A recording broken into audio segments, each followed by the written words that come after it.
Albatta hammamiz odammiz, biz hammamiz Xudoni tagida yuribmiz. Ya'ni biz yomonlik qilsak ham, yaxshilik qilsak ham bizga albatta qachondir shu narsa qaytib keladi.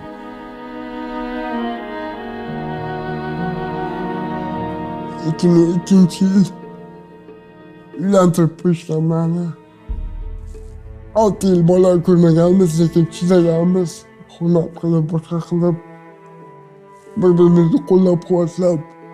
U paytlar unchalik tirikchilik qilolmasdim shu ayolim. Meni juda hurmat qildi. Men shunga minnatdorman. Ikkita bolali bo'ldik, yashadik. No, просто 2014-yil ruscha gap bor-ku. Не сошлись xarakterim. Ya'ni xarakterimiz bir-biriga to'g'ri kelmay qoldi.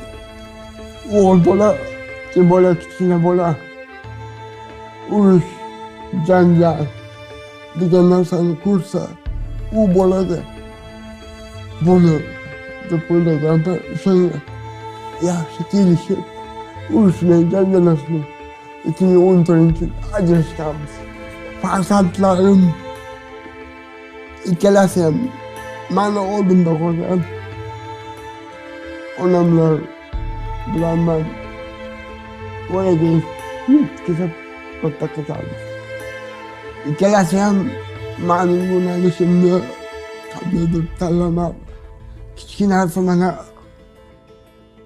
ingliz tiliga qatnab, kurslarga qatnab, yaqinda IELTS bo'yicha 8 ball oldi. Juda katta yutuq deb bilaman.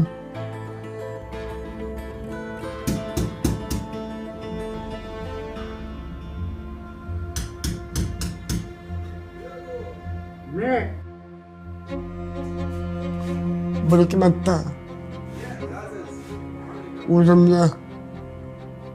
o'zimizni qarindoshlardan yordam so'radim.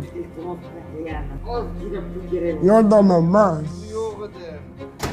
kredit so'radim. Qarindosh bo'lib turibdi. Qaytarib beraman. Mani onam, misol qara, mani onam shunaqa tarbiya qilganki, qarz bo'lsa ham tezroq ber.